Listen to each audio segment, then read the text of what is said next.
Hello नमस्कार, welcome to inculcate learning. Professional ability हम cover कर रहे हैं जी, टीजीटी और पीजीटी लेवल के लिए। पीआरटी के लिए क्लासेस नहीं है। आरआरबी टीचिंग एग्जाम की हम तैयारी कर रहे हैं। कई बच्चों का अभी भी कमेंट में आता है कि आप कौन से एग्जाम के लिए पढ़ा रहे हो, तो ये रेलवे रिक्रूटमेंट बोर्ड का टीचिंग एग्जाम है जी, यानी रेलवे में जो स्कूल होते हैं उनके लिए टीचर जो बनते हैं। जैसे केवीएस में टीचर होता है, वैसे ही आरआरबी स्कूल्स में टीचर जो है उसके लिए ये एग्जाम्स हैं। और अभी शायद इनकी डेट भी आ रखी है। डेट आ रखी है तो मुझे बताइएगा कमेंट में कि डेट है क्या। ओके, तो ये फोर्थ क्लास है हमारी, जिसमें हम सेकंड जो यूनिट है सॉर्ट ऑफ उसके बारे में डिस्कशन करेंगे, क्योंकि पहली जो यूनिट थी हमारी, यूनिट नहीं मेंशन कर रखा इन्होंने, यूनिट 1 2 3, बट जो फर्स्ट पोर्शन था हमारा जिसमें हमने फिलोसफी ऑफ एजुकेशन जो है वो डिस्कस कर लिया था। इंडियन फिलोसफीज, वेस्टर्न फिलोसफीज और इंडियन और वेस्टर्न थिंकर्स, ये चीजें हम डिस्कस कर चुके हैं। मैं उम्मीद कर रही हूँ आपको समझ आया होगा। आगे बढ़ने से पहले लास्ट क्लास में मैंने महात्मा गांधी आपको पढ़ाया था, और उसके अंदर मैंने शायद गलती से टॉलस्टॉय फार्म को साबरमती से रिलेट कर दिया या ऐसा कुछ था। सिर्फ एक बच्चे ने पॉइंट आउट किया, एंड थैंक्स टू दैट बच्चा कि मैं वापस से एक बार उस चीज को बता देती हूँ कि वो इस पर्पज से लिखा गया था कि टॉलस्टॉय, ठीक है, और साबरमती या सेवाग्राम आश्रम, ये सारे जो है वो गांधी से रिलेटेड हैं, ये बात ध्यान रखने को बोला था। But Tolstoy farm definitely South Africa में है। ओके, कहीं साउथ टॉलस्टॉय फार्म मैंने पता नहीं कनेक्ट किया या साबरमती में बोला या जो भी था, बट टॉल्स, इसीलिए मैं बोलती हूँ कि किसी टीचर की देखो तो सारी क्लासेस देखना, ताकि कहीं कुछ गड़बड़ बोला गया हो तो वो अगली क्लास में ठीक हो सके। टॉलस्टॉय फार्म जो है वो साउथ अफ्रीका में है, ये बात भी आप याद रख सकते हो, जोहासनबर्ग में। ओके, फोर्थ क्लास है ये हमारी, जिसमें हम sociology and education in the Indian context, ये यूनिट शुरू कर रहे हैं। इसमें हम दो टॉपिक्स आज कवर करेंगे, sociological basis of education and aspirations of Indian society. दोनों ही टॉपिक मेजरली कॉन्सेप्चुअल हैं। आपको कॉन्सेप्ट समझना पड़ेगा ताकि इससे रिलेटेड कोई भी कॉन्सेप्चुअल क्वेश्चन आए तो आप उसको जो है वो कवर कर पाए और आपका वो क्वेश्चन ठीक हो जाए। ओके, एक बेटर थॉट प्रोसेस के साथ इन दोनों टॉपिक्स को आज देखिएगा। एंड वैसे तो इसके ऊपर पर्टिकुलरली आपको बहुत मटेरियल मिल जाएगा कि भरी हुई है चीजें, लेकिन उसमें से कंसाइज वे में, क्योंकि कॉन्सेप्ट की जब बात आती है तो आप कॉन्सेप्ट को कितना भी बढ़ा चढ़ा के समझा सकते हो, कितना भी ब्रॉड लेवल पे जा सकते हो, क्योंकि sometimes facts are just facts, कि फैक्ट है तो बस आपने बता दिया कि ये चीज है, दैट्स इट। बट कॉन्सेप्ट में आप जितना चाहें वो समझाने के लिए बहुत सारी थियोरी ऐड हो सकती है। तो मैंने कोशिश की है कि लिमिटेड जो है उस लिमिटेड मटेरियल में मैं आपको बेटर तरीके से ये कॉन्सेप्ट समझा पाऊं। ओके, इन दोनों टॉपिक्स को कवर करेंगे। This is presented by me Raveena. Videos informative लगे तो इनकलकेट लर्निंग को लाइक शेयर सब्सक्राइब कर दीजिएगा, इट्स एब्सोल्युटली फ्री। एंड बाकी अपने फ्रेंड्स के साथ भी शेयर कर दीजिएगा जो ये एग्जाम दे रहे हैं। ओके, मीनिंग ऑफ सोशियोलॉजी, क्योंकि हमने सोशियोलॉजिकल बेसिस ऑफ एजुकेशन की बात की ना, तो उससे पहले हमें सोशियोलॉजी पढ़ना पड़ेगा, एजुकेशन पढ़ेगा, एजुकेशनल सोशियोलॉजी पढ़ना पड़ेगा, ठीक है, उसके बाद हम सोशियोलॉजिकल बेसिस की बात करेंगे। तो इसमें दो चीजें आपको याद रखनी है। सबसे पहली चीज, ऑगस्ट कॉम्टे, ठीक है, ऑगस्ट कॉम्टे ने first time sociology word use किया था, और इन्हीं को फादर ऑफ सोशियोलॉजी भी बोला जाता है। ओके, तो ये चीज आपको ध्यान रखनी है, फादर ऑफ सोशियोलॉजी कौन है। सिर्फ ये दो तीन फैक्ट्स हैं इस क्लास में, बाकी सारा कॉन्सेप्चुअल है, तो ये फैक्ट आपको सबसे पहले याद रखना है जी। दूसरा, सोशियोलॉजी जो है वो ग्रीक वर्ड से आया है, ग्रीक वर्ड सोशियोइटस और आपका ये लैटिन वर्ड लोगोस, ठीक है। तो सोसाइटस एंड लैटिन वर्ड लोगस, सोसाइटस मतलब सोसाइटी और लोगस मतलब स्टडी या साइंस भी बोल देते हैं। तो स्टडी ऑफ सोसाइटी लगा लो, science of scientific study of society लगा लो। बेसिकली हम सोसाइटी के बारे में पढ़ रहे हैं सोशियोलॉजी में। जैसे साइकोलॉजी में हम ह्यूमन बिहेवियर को डिस्कस करते हैं, सोशियोलॉजी में हम सोसाइटी को डिस्कस करते हैं, फिलोसफी में हम फिलोसफी, ये वही फिलोसफी या अलग अलग लोगों की फिलोसफी को डिस्कस करते हैं, ठीक है, ट्रूथ ऑफ सर्च की बात करते हैं वहां पे हम। तो जो ये सोसाइटी है, अगर हम उसकी स्टडी करें तो वो ब्रांच हो गई हमारी सोशियोलॉजी। कॉम्टे ने इसको साइंटिफिक स्टडी ऑफ सोसाइटी बोला है फॉर द फर्स्ट टाइम, इसीलिए उनको फादर ऑफ सोशियोलॉजी भी बोला जाता है। सोशियोलॉजी में बेसिकली सिंथेसिस है ये सभी साइंसेस का। एज सच आप देखेंगे, या क्रोनोलॉजी अगर हम देखें तो सोशियोलॉजी में हमने ये तो बोल दिया कि साइंटिफिक स्टडी ऑफ सोसाइटी है, ओके, बट धीरे धीरे करके आई ना ये साइंस वाली चीज सोशियोलॉजी के साथ मर्ज जो हुआ, ठीक है। तो सोशियोलॉजी का जो साइंटिफिक नेचर है वो सोसाइटी की ग्रोथ के लिए, या सोसाइटी की ग्रोथ और वो दोनों कॉम्बिनेशन में चलेंगे साथ साथ। ओके, सोशियोलॉजी को यंगेस्ट ऑफ सोशल साइंस भी बोला जाता है क्योंकि सोशियोलॉजी की टीचिंग 1876 में यूनाइटेड नेशन में शुरू हुई, फिर फ्रांस में, ग्रेट ब्रिटेन, आपको ये याद रखने की जरूरत नहीं है। बट सोशियोलॉजी को यंगेस्ट ऑफ सोशल साइंस बोलते हैं कि सोशल साइंसेज में सबसे पहले हमने सोसाइटी को पढ़ना शुरू किया था। तो sociology August Comte, Greek word societies और लेटिन वर्ड लोगस से मिलके आया है, फादर ऑफ सोशियोलॉजी इनको बोलते हैं। ओके, डेफिनेशन, जब मैं बोलती हूँ डेफिनेशन, दैट मींस वो किसी पर्टिकुलर ऑथर ने दी है और उसको कोटेशन में हम यूज करेंगे। अभी तक हमने जो सोशियोलॉजी की बात की वो मीनिंग की बात की कि मतलब क्या है सोशियोलॉजी का। तो मतलब तो हमने पढ़ लिया कि सोसाइटी की स्टडी है, सोसाइटी के बारे में जो हम स्टडी कर रहे हैं। डेफिनेशन अलग अलग इंसान ने अलग अलग दी है, जैसे कोम्टे की तो हमने पढ़ी ली, sociology is the science of society. ऐसे ही गिलिन ने दी है, it is study of interactions arising from the association of living being, यानी लिविंग बीइंग जब साथ रह रही हैं तो उनकी एसोसिएशन की वजह से, वहां साथ रहने की वजह से जो इंटरेक्शन हो रहा है आपस में, वो सोशियोलॉजी बनाता है, वो सोसाइटी बनाता है। ठीक है, या फिर sociology is the study of nature of social relationship. तो अगर हम सोशल रिलेशनशिप के बारे में पढ़ रहे हैं, उसका नेचर पढ़ रहे हैं, तो मैकाइवर ने जो है सोशियोलॉजी की ये डेफिनेशन दी। तो सबकी डेफिनेशन अलग अलग हो सकती है। आई होप आपको मतलब समझ आ गया होगा। ओके, फर्दर सेंट्रल थीम इसकी ऑटोमेटिकली ओवरऑल जो है वो सोशल इंटरेक्शन ही रहेगी, जो हम बात कर रहे हैं कब से, कि सोसाइटी की स्टडी, सोशल रिलेशनशिप की स्टडी, सोशल लेवल पे जो इंटरेक्शन हो रहा है उसकी स्टडी। ओके, एजुकेशनल सोशियोलॉजी, इसी सोशियोलॉजी की एक ब्रांच आप लगा लीजिए जो कि एग्जिस्टेंस में आती है जब हम एजुकेशन और सोशियोलॉजी को मर्ज करके कुछ सिंथेसाइज करना चाह रहे हैं। ओके, फादर ऑफ सोशियोलॉजी में हमने ऑगस्ट कॉम्टे पढ़ लिया, but father of educational sociology आपको याद रखना है ई जॉर्ज पाइने। ओके, तो ये दोनों फादर्स अलग अलग हैं, नाम ध्यान रखिएगा, कहीं सोशियोलॉजी देखते ही आप जो है सिर्फ ऑगस्ट कॉम्टे कर दें और वहां पूछ रखा हो एजुकेशनल सोशियोलॉजी। ओके, सो एजुकेशनल सोशियोलॉजी क्या होगी? Applied science in the field of sociology, जो कि मेजरली एम करेगी कि ये जो है एजुकेशनल प्रोसेसेस को हमें कैसे अचीव करना है, सोशियोलॉजी उसमें कैसे हेल्प करेगी। ओके, जरूरत क्या है? तो भाई सोशियोलॉजी विदाउट एजुकेशन और एजुकेशन विदाउट सोशियोलॉजी कुछ नहीं है, क्योंकि दोनों ही हैंड्स ऑन हैंड आगे बढ़ेंगे। जैसे हम फिलोसफी और एजुकेशन की बात करते हैं, साइकोलॉजी और एजुकेशन की बात करते हैं, वैसे ही हम सोशियोलॉजी और एजुकेशन की बात करते हैं। इनफैक्ट एजुकेशन की जब फाउंडेशन की बात करते हैं तो मेजरली ये तीन चीजें आती हैं कि बेसिस या फाउंडेशन क्या है एजुकेशन का, फिलोसफी, साइकोलॉजी, सोशियोलॉजी, ये तीन जो है वो मेजर फाउंडेशन है एजुकेशन के। ओके, तो यहां भी वही चीज है कि एजुकेशन, सोशियोलॉजी विदाउट एजुकेशन एक बॉडी विदाउट सोल हो जाएगी, और एजुकेशन विदाउट सोशियोलॉजी मतलब एक व्हीकल है जिसके व्हील्स ही नहीं है, वो चलेगी कैसे? ओके, तो दोनों ही चीजें कॉम्बिनेशन में रहेंगी। एजुकेशनल सोशियोलॉजी बहुत जरूरी हो जाती है कल्चरल और सोशल डेवलपमेंट के लिए, कि हम सोसाइटी को स्टडी कर रहे हैं और एजुकेशन की हेल्प से जो सोसाइटी में कल्चर है उसको प्रिजर्व करने की कोशिश कर रहे हैं, और उसको एजुकेशन की हेल्प से हम कल्चर की हेल्प से हम फर्दर जो है एजुकेशन में आगे बढ़ रहे हैं। तो दोनों हैंड्स ऑन हैंड चलेंगे। ओके, प्रोफेसर हैरिंगटन है, आपको इनका नाम याद रखने की जरूरत नहीं है, बट हमें ऑब्जेक्टिव समझ आ जाएंगे यहां से एजुकेशनल सोशियोलॉजी के।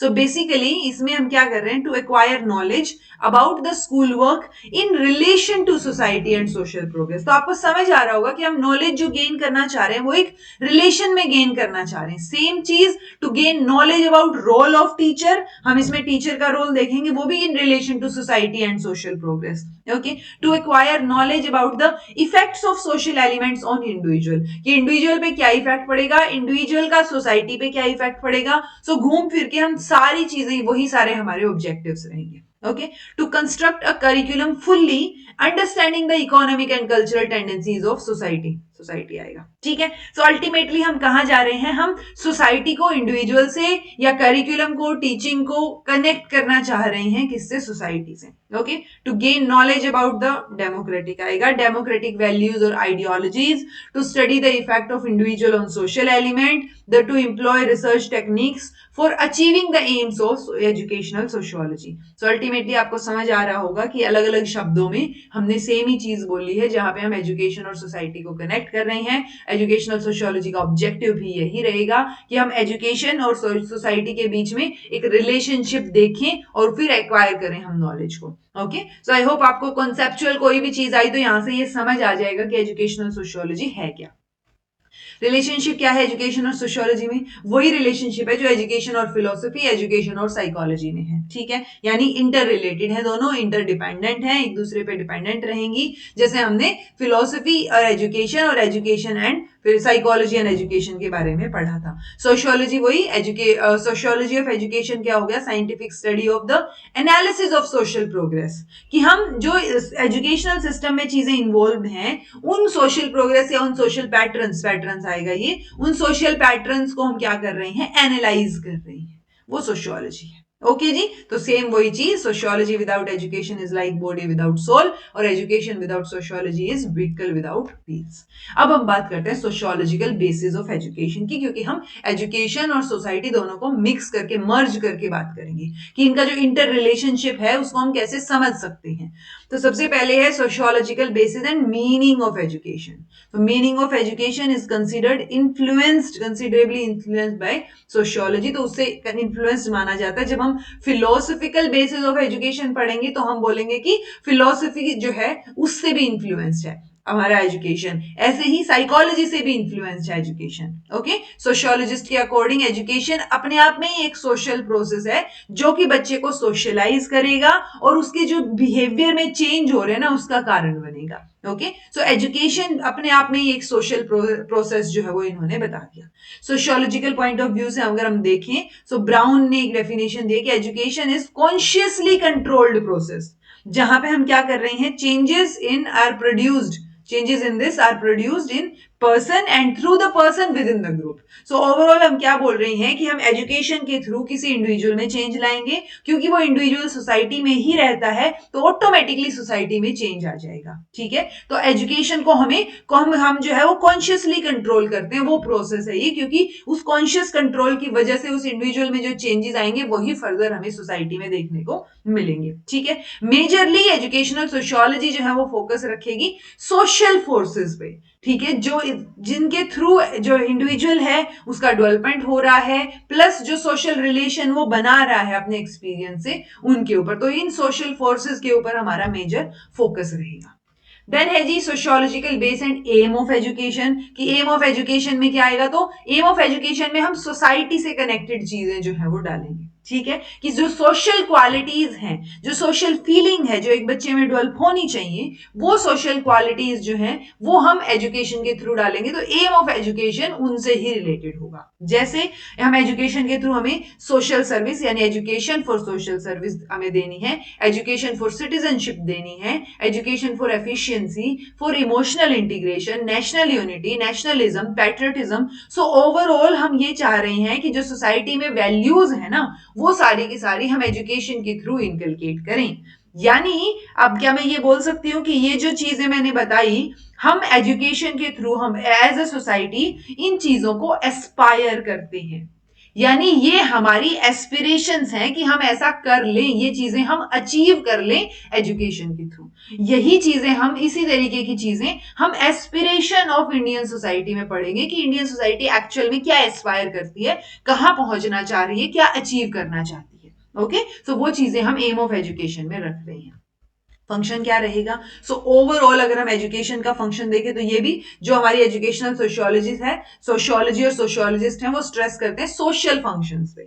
सोशल फंक्शंस में क्या आ जाएगा कि आप ज्यादा से ज्यादा नॉलेज जो है वो डिफ्यूज कर रहे हैं, सब में बांट रहे हैं। एजुकेशन को हम एक सोशल कंट्रोल के मीन की तरह यूज कर रहे हैं कि एजुकेशन की वजह, क्योंकि एजुकेशन में जो चेंजेस आएंगे वो इंडिविजुअल में आएंगे, इंडिविजुअल में आएंगे वो सोसाइटी में, और सोसाइटी में फिर एक पर्टिकुलर टाइप ऑफ कंट्रोल जो है एजुकेशन की वजह से आएगा। Okay, protection and transmission of social heritage, वो भी हम एजुकेशन की हेल्प से करेंगे।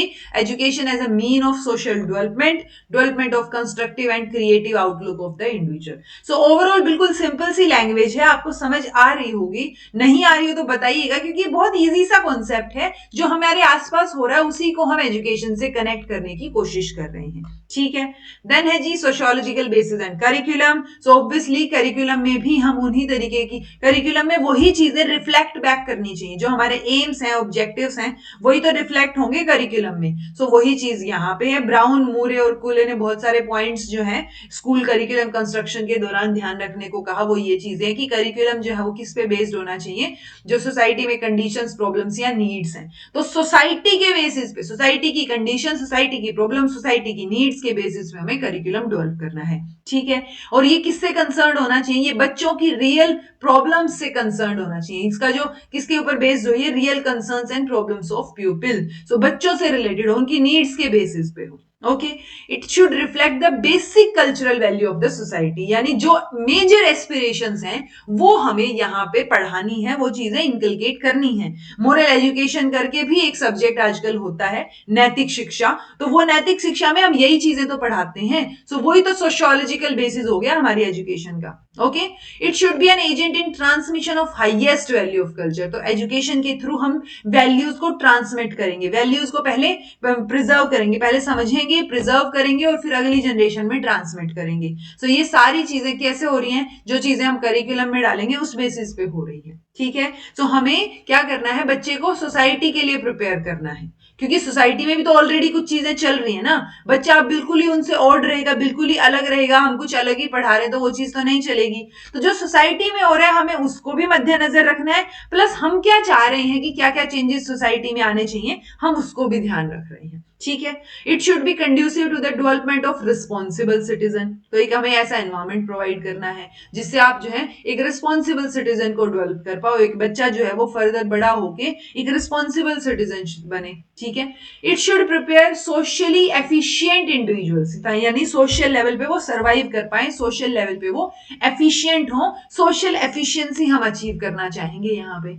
It should develop healthy attitude regarding human relations, वही सेम चीज, घूम फिर के हम सेम ही चीजों पे आएंगे, कितनी भी एक्सप्लेनेशन दे लो। Okay, it should be flexible, changeable for the effective realization of determined objective, flexible भी हो, इट कौन फ्लेक्सिबल हो, curriculum. Okay, it should lead to the development of genuine we feeling, तो वो एक फीलिंग होती है ना, हम वाली भावना जो है उसके अंदर विकसित होनी चाहिए बच्चे के अंदर, ताकि वो सोसाइटी में उसकी एक सोशल इंटरेक्शन की स्पिरिट बन सके, ठीक है। It should treat with dignity all worthwhile vocation and services in the community life, तो जितने भी कम्युनिटी में वोकेशंस हैं, अलग अलग सर्विसेज हैं, सबके अलग अलग काम हैं, तो उन सब कामों को डिग्निटी के साथ वो ट्रीट करे, डिग्निटी के साथ देखे, वो चीज पहले करिकुलम में शो होनी चाहिए, तब हम बच्चे में इंटिग्रेट कर पाएंगे। Okay, it must function in the relation to adult living and concurrently adapted to the level of development of child. So overall आपको दिख रहा होगा कि हम करिकुलम को सोसाइटी ओरिएंटेड बनाना चाह रहे हैं। ओके,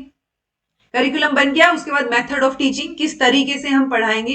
सो ऑब्वियसली हम सोसाइटी में जो चीजें हो रही हैं उनको एक बेसिस मान के जो है वो पढ़ाना शुरू करेंगे। हम प्रॉब्लम सॉल्विंग या कंस्ट्रक्टिव थिंकिंग का अप्रोच इस्तेमाल करेंगे, ताकि बच्चों में वो चीजें वो एक वो होता है ना प्रॉब्लम की, क्योंकि सोसाइटी में जाएगा तो भी तो उसको अपनी लाइफ में प्रॉब्लम्स फेस करनी है, सो वो प्रॉब्लम सॉल्विंग उसको यहीं से आ जाए। किसी भी जो है सिचुएशन में वो कैसे अलग सोच सकता है, आउट ऑफ द बॉक्स सोच सकता है, तो वो एक थिंकिंग कंस्ट्रक्टिव थिंकिंग वाली जो एस्पेक्ट है वो उसके अंदर डाल पाए। सो हमें इस तरीके के मेथड ऑफ टीचिंग का इस्तेमाल करना है जो कि सोशल फोर्सेस को यूटिलाइज कर पाए, ठीक है जी। तो socialize techniques, project, group methods by and large should replace the lecture and recitation method. तो जो बचपन में हम जाके पहाड़े रटवाते हैं, पता नहीं क्या क्या चीजें, रिसाइटेशन पे ज्यादा फोकस होता है, उसकी बजाय या लेक्चर मेथड की बजाय हमें प्रोजेक्ट और ग्रुप मेथड्स पे फोकस करना चाहिए। ग्रुप मेथड्स पे फोकस करेंगे तो एक जो है उनके अंदर वही डेमोक्रेटिक फीलिंग, क्योंकि वो चीजें शेयर कर रहे हैं एक दूसरे से, एक दूसरे की जो वैल्यूज हैं वो आपस में समझेंगे, इनकलकेट करेंगे। सो वो सारी चीजें ग्रुप में कोऑपरेशन लेवल जो है वो बच्चों में इंक्रीज होगा, टीम वर्क अच्छे से कर पाएंगे। सो वो सारी चीजें जो है वो कहाँ रहेंगी, मेथड ऑफ टीचिंग में रहेंगी जी। ओके, देन है सोशियोलॉजिकल बेसिस एंड स्कूल। तो स्कूल को अगर आपको ध्यान हो तो जॉन ड्यूई ने भी मिनिएचर सोसाइटी बोला है। ऐसे ही सोशियोलॉजी वाले जो लोग हैं, सोशियोलॉजिस्ट हैं, वो स्कूल को एक छोटी सोसाइटी ही मानते हैं, क्योंकि आज जो चेंजेस हम स्कूल में कर रहे हैं, जो बच्चे में चेंजेस आएंगे इंडिविजुअली, वो फर्दर जाके सोसाइटी में चेंजेस आएंगे, ठीक है। तो सोशियोलॉजिकल बेसिस क्या रहेगा, स्कूल जो है उसको हम रिलेट करके रखेंगे यहाँ पे। देन है जी teacher, sociological basis and teacher. तो डॉक्टर जो दौलत सिंह, डॉक्टर नहीं, दौलत सिंह कोठारी, DS कोठारी, ठीक है, जो चेयरमैन थे इंडियन एजुकेशन कमीशन के, उन्होंने बोला था कि डेस्टिनी अगर आपको किसी देश की देखनी है तो आप जो उनके क्लासरूम्स में जाके देखिए, क्योंकि क्लासरूम्स में ही देश का भविष्य बन रहा होता है, ठीक है। तो वो वहां पे, और उसको मोल्ड कौन करता है, तो वो सबसे बड़ा मोल्ड करने का फैक्टर होता है टीचर। वो समझाएगा, वो चीजें करेगा, वो एफर्ट डालेगा। तो हमें क्या करना है, बहुत जरूरी है ये कि टीचर जो है वो कॉन्शियस हो अपने रोल के प्रति, कि सोसाइटी के प्रति उसका क्या रोल है, उसकी जो पर्सनालिटी है उसमें वो सारी गुड सिटीजनशिप वाली कैरेक्टरिस्टिक जो है वो झलके। क्योंकि टीचर को ही बच्चे जो है वो एक बार पे, एक पॉइंट पे आइडियल की तरह लेते हैं। अगर आपको आपने आसपास देखा हो किसी बच्चे को, तो वो अपने पेरेंट्स, चाहे उसके पेरेंट्स ने खुद जो है वो डॉक्टरी कर रखी हो, खुद वो PhD हो, बट स्टिल अगर मैडम ने कुछ बता दिया या सर ने कुछ बता दिया स्कूल में जाके, सो वही चीज सही होगी, बाकी सारी दुनिया गलत है, ठीक है। तो वो एक, क्योंकि आइडियल की तरह बिहेव, या बच्चे आइडियल की तरह उसको लेंगे, तो इसलिए वो एक गुड सिटीजनशिप की कैरेक्टरिस्टिक उसमें भी झलकनी जरूरी है, ठीक है। Teacher himself must be exposed to the concept of freedom, egalitarian, एक सेकेंड, इक्विलिटेरियनिज्म यानी इक्वालिटी की बात कर रहे हैं हम यहाँ पे, ठीक है। सो अगर टीचर खुद ही भेदभाव करता होगा, टीचर के दिमाग में खुद ही जेंडर को लेके कि लड़कियां कम होती हैं, लड़के ज्यादा होते हैं, या वाइस वर्सा, सो वो सारी चीजें टीचर में जो है वो बेटर होंगी, तभी तो वो बच्चे को बेटर समझा पाएगा। तो टीचर खुद भी तो एक्सपोज्ड हो फ्रीडम वाले कॉन्सेप्ट से, डिग्निटी, इक्वालिटी, ये कॉन्सेप्ट जो है वो टीचर को भी तो समझ आने चाहिए ना, तभी वो आगे पास ऑन कर पाएगा, ठीक है जी। देन है सोशियोलॉजिकल बेसिस एंड डिसिप्लिन। तो एजुकेशनल सोशियोलॉजिस्ट जो है वो स्ट्रेस देते हैं किस व्यू पे, कि हमें इनकलकेट करना है सोशल डिसिप्लिन, ठीक है, जिसमें हम क्या करेंगे, और ये हम कैसे डेवलप कर सकते हैं, हम ग्रुप एक्टिविटीज से, सोशल सर्विस की एक्टिविटीज से, ये सारी चीजें जब हम करेंगे तो जो बच्चा है उसके अंदर ये भावना या कोऑपरेशन की भावना, वो सारी चीजें डेवलप होंगी। सो वही चीज यहां है कि डिसिप्लिन, आपका सोशल डिसिप्लिन हम इनकलकेट करना चाह रहे हैं। स्टेट की क्या रिस्पॉन्सिबिलिटी रहेगी, स्टेट की रिस्पॉन्सिबिलिटी रहेगी कि वो हर एक इंडिविजुअल को कैपेबल बनाए, कि वो अपनी लाइवलीहुड खुद कमा सके, और उसकी पर्सनालिटी जो है वो इस तरीके की हो कि वो सोशल ड्यूटीज को फुलफिल कर सके। तो वो पर्सनालिटी डेवलप करने का काम किसका रहेगा, स्टेट का। बेसिकली स्टेट का काम तो ये है कि वो एजुकेशन प्रोवाइड करे, जो कि आज की डेट में हो भी रहा है। हम 6 से 14 साल की एजुकेशन की जब बात करते हैं तो ये फ्री एंड कंपल्सरी एजुकेशन है RTE एक्ट के अंडर। ओके, सो ये बिल्कुल बेसिक सी इंफॉर्मेशन है कि हाँ ठीक है, स्टेट अपना काम कर रहा है, तो आगे फर्दर स्कूल को, टीचर को, बच्चों को, सबको अपना अपना जो है वो रोल प्ले करना है। ओके जी। देन बात आती है एस्पिरेशंस, हम क्या एस्पायर करना चाह रहे हैं एक इंडियन सोसाइटी के तौर पे, हम, हमारी सोसाइटी क्या चाह रही है। तो ये मेजर एस्पिरेशंस है, ऐसा नहीं है कि सिर्फ यही 4 चीजें अचीव करना चाह रहे हैं हम, नहीं, बट ये 4 मेजर चीजें हैं जिन पे हम फोकस करते हैं। आप जो है इसके लिए इग्नू का मटेरियल प्रेफर कर सकते हैं, बहुत अच्छे से उसमें ये सारी चीजें एक्सप्लेन कर रखी हैं। Okay, so nationalism, social order, social justice, universalism, ये मेजर 4 जो है एस्पिरेशंस हैं इंडियन सोसाइटी की, कि हाँ हम ये तो चाह ही रहे हैं, उसके अलावा और जो छोटी मोटी चीजें होंगी तो वो सारी चीजें भी रहेंगी, ठीक है। तो जो पॉजिटिव चीजें हैं सोसाइटी के प्रति, वो सारी चीजें जब मैं ये चारों समझाऊंगी तो आपको समझ आ जाएगा कि किस तरीके का कॉन्सेप्ट आपके दिमाग में होना चाहिए जब एस्पिरेशंस की बात हो रही है। ओके, सबसे पहले जी नेशनलिज्म, यानी देशभक्ति की भावना, कि सब लोगों को, नेशनलिज्म एक तरीके से वो फोर्स होता है जो सारी सिटीजन जो है ना कंट्री में, उन सबको बांध के रखता है, कि इंडिविजुअल को मोटिवेट किया जाता है कि देश की गुडनेस के लिए, देश के वेलनेस के लिए आप जो है अपना इंडिविजुअल जो फायदा है वो जो है आप क्या कर सकते हैं, सेक्रीफाइस कर सकते हैं, ठीक है, कि देश के लिए हमें ये करना है। तो कई बार होता है ना कि देश को या नेशनल सिक्योरिटी को, नेशनलिज्म को मुद्दा बना के बाकी सारी जो है चीजें ढक दी जाती हैं, क्योंकि ये मेजर एस्पिरेशन है हमारी इंडियन सोसाइटी की। ओके, तो जो पैट्रियोटिक सिटीजन होंगे कंट्री के, वो अपना जो खुद का इंटरेस्ट है ना वो देश के लिए कुर्बान कर देंगे, सेक्रीफाइस कर देंगे, ये भावना डालनी है हमें। Okay, spirit of nationalism makes the individual feel कि देश से ऊपर तो कुछ है ही नहीं। तो अल्टीमेटली अगर आप ये भावना, कई बार क्या होता है ना, बहुत ज्यादा अगर ये चीज भी हो गई कि आप अंधाधुंध बस देश को ही ऊपर रखते हो, तो आपको मैनिपुलेट भी किया जा सकता है इस बेसिस पे, कि आपको जो है देशभक्ति के नाम पे बाकी सारे मुद्दे जो एक्चुअल में होने चाहिए वो पॉलिटिकल लेवल पे ढक दिए जाते हैं। ओके, बट स्टिल अभी फिलहाल के लिए हम इंडियन सोसाइटी के एस्पिरेशन की बात करें तो हमें नेशनलिज्म की भावना जो है वो कूट कूट के बच्चों में भरनी है।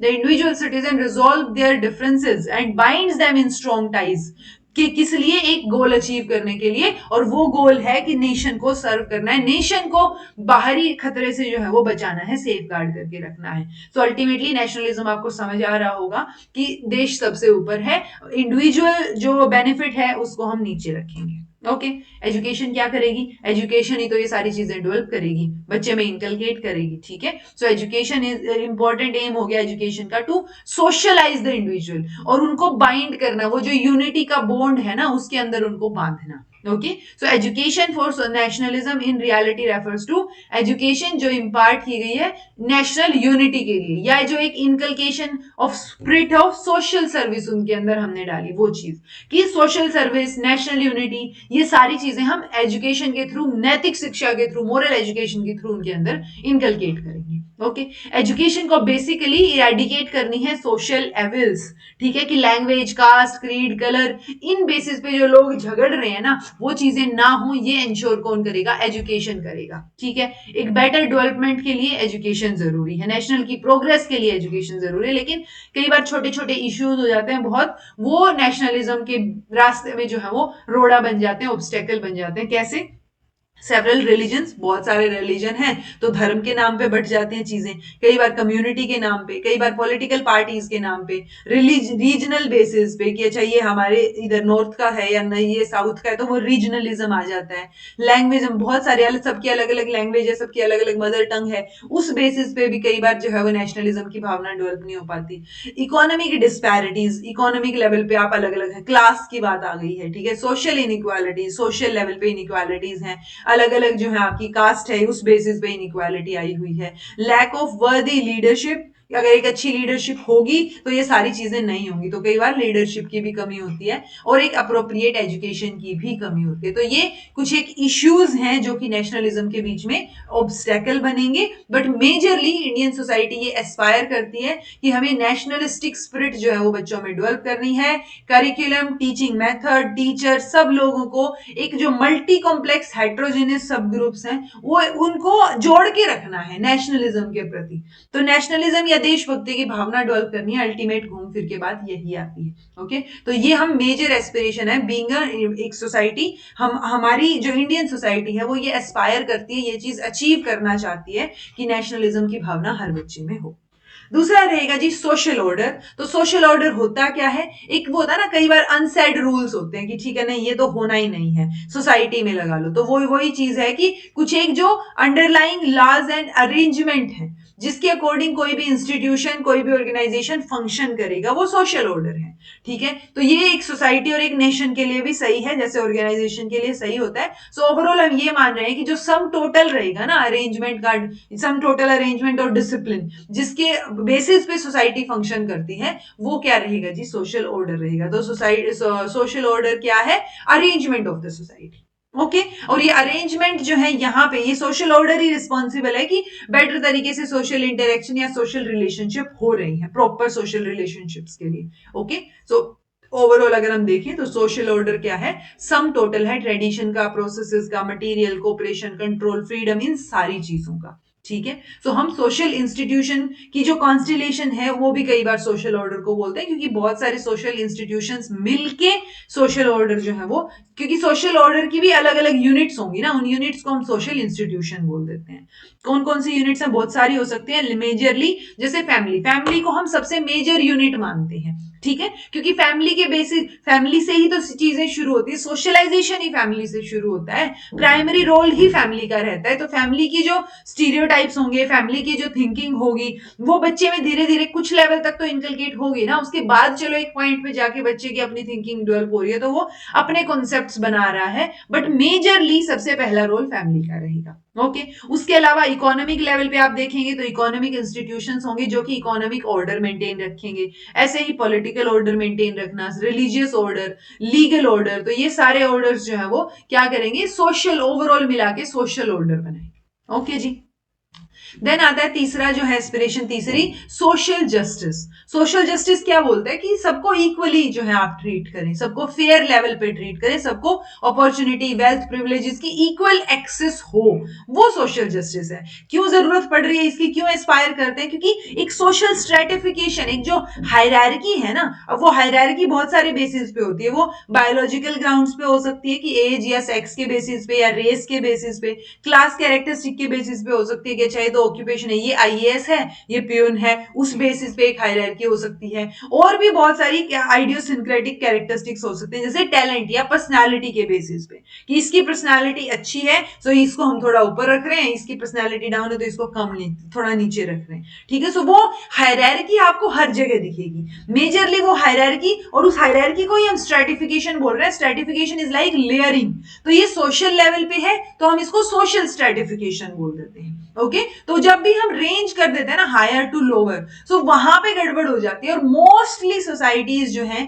वो इस हायरार्की में, इस सोशल स्ट्रेटिफिकेशन के साथ ही आगे बढ़ती हैं। तो चाहे वर्ल्ड में आप किसी भी चीज को ले लो, हर जगह पे सोशल स्ट्रेटिफिकेशन आपको देखने को मिलेगा। कई बार हम सोचते हैं ना कि हमारी सोसाइटी में जो है वो कास्ट सिस्टम गलत है, और एक सोशल स्ट्रेटिफिकेशन है वो कास्ट सिस्टम का जो बेसिस है वो, और इनइक्वालिटी है उस बेसिस पे। बाहर के देशों में भी ऐसा ही है। ओके, सो वहां पे भी कुछ ना कुछ अलग चीज है, कोई ना कोई अलग जो है वो एक पैमाना हो सकता है सोशल स्ट्रेटिफिकेशन का, बट सोशल स्ट्रेटिफिकेशन आपको हर सोसाइटी में देखने को मिलेगा। अब ये ना पॉजिटिव भी है, नेगेटिव भी है, क्योंकि सोशल स्ट्रेटिफिकेशन अगर है तो उसकी वजह से सोशल ऑर्डर मेंटेन रहता है, पहली चीज। पर दूसरी, मतलब बांध के रखते हैं ना कई बार कि अगर एक पर्टिकुलर कम्युनिटी जो है वो एक बन के रहेगी, ठीक है, तो वो कोहेशन का भी काम कर रहे हैं बहुत बार, लेकिन डिविजिवनेस का भी, यानी डिवाइड भी करते हैं उस बेसिस पे। तो वो दोनों ही मतलब जो है वो यहाँ पे रहेंगे, बट वो चीजें ना हो और हम सोशल जस्टिस की तरफ आगे बढ़े, वो इंडियन सोसाइटी एस्पायर करती है। ठीक है, so in order to bring social justice, education का बहुत बड़ा रोल रहेगा, क्योंकि एजुकेशन ही हेल्प करेगी सोशल मोबिलिटी में। ठीक है, यानी सोशल लेवल पे आप जो है एक स्टेटस से दूसरे स्टेटस में, या एक हायरार्की से दूसरी हायरार्की में मूव कर रहे हैं। ठीक है, तो वो सोशल मोबिलिटी रहेगा। बहुत सारे टाइप्स की हो सकती है, जैसे हॉरिजॉन्टल में आपको क्या समझ आता है कि सेम लेवल पे, कि यहाँ पे जो है मान लो इंजीनियर है कोई, और अब जो है उसने क्या किया, इंजीनियरिंग कॉलेज में वो टीचर बन गया। सो वो चीज तो सेम ही है ना, उसका प्रोफेशन, उसकी चीजें वो तो नहीं बदली। सो वही चीज है, तो वो क्या हो गया हमारी हॉरिजॉन्टल, यानी सेम लेवल पे है। या इसका एक और एग्जांपल ले लो सेम लेवल पे, जो ये होता है ना अपना, क्या बोलते हैं इसको, मान लो एक टीचर है, उसने एक स्कूल छोड़ के दूसरा स्कूल ज्वाइन कर लिया, अब उसकी पे भी अराउंड एंड अराउंड सेम है, स्टेटस भी उसका टीचर वाला ही है, तो वो क्या है जी, हॉरिजॉन्टल मोबिलिटी। लेकिन अब ये टीचर जो है, ये इसका स्टेटस मूव हो गया, और ये जो है एसोसिएट प्रोफेसर, असिस्टेंट प्रोफेसर बन गए कहीं पे, तो वो स्टेटस जो है वो थोड़ा सा चेंज हो गया यहाँ पे। ओके, या एक पियून जो है वो असिस्टेंट प्रोफेसर बन गया बाद में जाके पढ़ लिख के। सो वो चीज है, तो वो सोशल स्टेटस रहेगा, और वो सोशल मोबिलिटी ये हमने देखी है यहाँ पे। ओके, इसमें सोशल मोबिलिटी में अब वो ये हॉरिजॉन्टल, वर्टिकल हो सकती है। ये वाली जो थी क्या बोलते हैं, ये हॉरिजॉन्टल है, सेम लेवल पे, टीचर से असिस्टेंट प्रोफेसर, थोड़ा बड़े लेवल पे आप चले गए हो तो वो वर्टिकल हो जाएगी। ऐसे ही अपवर्ड डाउनवर्ड रहेगी, इंटरजनरेशनल इंट्रा जनरेशनल रहेगी, जनरेशन बेसिस पे। या फिर ऑक्यूपेशनल मोबिलिटी हो सकती है कि एक ऑक्यूपेशन की टीचर थे आप पहले, बट अब आप आईएएस बन गए हो, तो वो ऑक्यूपेशनल मोबिलिटी होगी कि आपने ऑक्यूपेशन ही बदल लिया है, मोबाइल हो गए हो वहां पे आप। ओके, ऐसे ही इंटरजनरेशनल इंट्रा जनरेशनल रहेगी कि आपके फादर फार्मर थे, अब आपका बच्चा जो है वो आईएएस है, या आपका फादर फार्मर फादर थे और अब जो है बच्चा जो है वो असिस्टेंट प्रोफेसर है। तो वो क्या हो गया, एक मोबिलिटी होगी, जनरेशन जो है उसमें ही चेंज आ गया एक तरीके से। ओके, सो ये सोशल मोबिलिटी, ये कौन कौन रीजन बनेगा इसका, क्या बनेगा, सोशल जस्टिस हेल्प करेगा, मतलब सोशल जस्टिस एक हमें वो अचीव करना है, और किसके थ्रू, एजुकेशन के थ्रू। सो ये सारी मोबिलिटी जो है वो एजुकेशन के थ्रू होगी। और बहुत बार तो ऐसे भी होता है, जैसे कास्ट बेसिस पे या किसी पर्टिकुलर जो हमने बर्थ से एसोसिएट कर दी है चीजें, उसमें तो मोबिलिटी पॉसिबल ही नहीं होती है, कि आप चाहे कितने ही बड़े बन जाओ, आपकी कास्ट सेम ही रहेगी वो चीज। ओके, सो सोशल मोबिलिटी बहुत इंपॉर्टेंट फैक्टर है सोशल जस्टिस लाने के लिए, और उसके लिए हमें एजुकेशन की जरूरत पड़ेगी। देन है जी फोर्थ वन, यूनिवर्सलिज्म। तो हम यूनिवर्सलिज्म को एस्पायर करते हैं, ये एक्सटेंसिवली इंक्लूसिव है, कि बहुत बड़े लेवल पे हम इंक्लूजन की बात कर रहे हैं, कि हम किसी एक्सेप्शन को इंक्लूड ही नहीं कर रहे हैं यहाँ पे, कि हम पूरे जो वो है ना वर्ल्ड ग्लोबल लेवल पे ही हम क्या मान रहे हैं कि पूरा इट्स लाइक ग्लोबल विलेज का जो कॉन्सेप्ट है ना, कि पूरा जो दे वो है अपना पूरा जो धरती है, पूरा संसार है, वर्ल्ड है, वही एक विलेज है अपने आप में, ठीक है। वहां पे जैसे हम कई बार बोलते हैं यूनिवर्सलिज्म ऑफ एजुकेशन या universalism of primary education, so it's like primary education हर जगह आपको मिलेगी, आप धरती पे कहीं भी चले जाओ, ओके। सो वो चीज अचीव करना चाह रहे होते हैं हम, क्योंकि आप जो है आइसोलेशन में नहीं जी पाओगे, आपको कोऑपरेशन की, म्यूचुअल ट्रस्ट की चीजों की बहुत जरूरत पड़ेगी, तो वो चीजें क्रिएट की जाएंगी, and this is the need of the time कि हम इन चीजों को क्रिएट करें। वो होता है ना कि एक शांति प्रस्ताव मेंटेन रखना पूरे वर्ल्ड लेवल पे, ओके, क्योंकि एक जगह पे कोई चीज गड़बड़ होती है तो वो सारे कहीं अफेक्ट करती है। चाइना में कोरोना वायरस लीक हुआ तो वो धीरे धीरे करके पूरे वर्ल्ड में फैल गया, आप ये देखो। सो वही चीज हो गई ना कि गांव में एक छोटी सी चीज हुई और वो सारे कहीं फैल गई है। सो वही है यूनिवर्सलिज्म, कि हमें यूनिवर्सलिज्म की भावना भी सब जगह लेके आनी है, वो पीस मेंटेन रखना है, एक जो होता है ना ऑलनेस इन वननेस या यूनिटी, तो वो सारी चीजें हमें इनकलकेट करनी है एजुकेशन के थ्रू। तो ये चीजें हम एस्पायर करते हैं कि टीचिंग फॉर वर्ल्ड अंडरस्टैंडिंग, ठीक है। तो वो हर एक एजुकेशनल प्रोग्राम में वो चीज होनी चाहिए, हमें प्लान करनी पड़ेगी, चीजें डिजाइन करना पड़ेगा हमारे टीचिंग लर्निंग प्रोसेस को इस तरीके से कि हम बच्चों को एक ग्लोबल सिटीजन जो है वो बना पाए, ठीक है। तो हम ग्लोबल सिटीजनशिप के ऊपर फोकस कर रहे हैं फिलहाल के लिए। एजुकेशन का क्या रोल रहेगा? सो एज वर्ल्ड जो है वो एक ग्लोबल विलेज में टर्न ऑन हो गया है, तो हमें ऑब्वियसली अर्जेंट जो है नीड है कि हम ग्लोबल अंडरस्टैंडिंग बनाएं सारे पर्सपेक्टिव्स की, ठीक है। सो वहां अब नीड क्या है? एक सोसाइटी जो सेल्फ सफिशिएंट हो, सिटीजन्स जिनमें सेल्फ एस्टीम, सेल्फ एक्चुअलाइजेशन हो, तो हमें इस तरीके की सोसाइटी की जरूरत है। अब ये सेल्फ एस्टीम, सेल्फ एक्चुअलाइजेशन कहां से आएगी? एजुकेशन की हेल्प से हम इनकलकेट करेंगे। एजुकेशन की हेल्प से जो डेमोक्रेसी के आइडियल्स है, सेक्युलरिज्म है, नेशनल इंटीग्रेशन है, वो सारी भावनाएं जो है वो हम बच्चे में इनकलकेट करेंगे, ठीक है। एजुकेशन से एक्सपेक्ट किया जाता है कि वो वैल्यूज और एटीट्यूड चेंज करे लोगों का, ठीक है। कि मान लो आपके घर में आपने जो है सोशल डिस्क्रिमिनेशन देखा है कि आपके आसपास वालों के साथ या जैसे भी आपने अपनी सोसाइटी में वो चीज देखी है, तो अब एजुकेशन का फर्ज बनता है कि वो जो है डिस्क्रिमिनेशन आपके दिमाग से हटाए, एक बढ़िया वैल्यूज और आपका एटीट्यूड लोगों के प्रति वो डेवलप करे, अच्छी चीज डेवलप करे, ठीक है। तो सोशल चेंज के लिए पहले इंडिविजुअल लेवल पे चेंज आना जरूरी है। एजुकेशन जो है वो प्रिपेयर कर सकती है competent individuals, needed competent individuals जो कि सेल्फ सफिशिएंट है और सेल्फ एक्चुअलाइजेशन के रास्ते पे आगे बढ़ रहे हैं, ठीक है जी। सो ये एजुकेशन का रोल रहेगा। ये सारा का सारा जो है वो कॉन्सेप्चुअल चीज थी जो मैंने आपको समझा दी है। फिर भी कुछ समझ नहीं आया हो तो कमेंट करके पूछिएगा। ओवरऑल कॉन्सेप्चुअल टॉपिक है, 2 या 3 चीजें आपको यहाँ पे जो है वो फैक्चुअल याद रखने को बोला है। एक ऑगस्ट कॉम्टे का नाम, दूसरा जॉर्ज पाइने का नाम, और तीसरा सोसाइटिस, ये क्या बोलते हैं इसको, सोशियोलॉजी जो है वो सोसाइटिस प्लस ग्रीक लेट, ये ग्रीक वर्ड है, Greek plus Latin word लोगस, logos, ठीक है। तो इनसे मिलके बना है। तो याद रखने वाली तो यही 3 चीजें थी, लेकिन बाकी सारा समझने वाला कॉन्सेप्ट था। मैं उम्मीद कर रही हूँ कि आपको समझ आया होगा। फिर भी कुछ समझ नहीं आया हो तो कमेंट करके बताइएगा। This was all about today. Thank you so much for watching. Be happy, keep smiling, subscribe to inculcate learning because it is absolutely free, and be consistent in your efforts. See you in next class.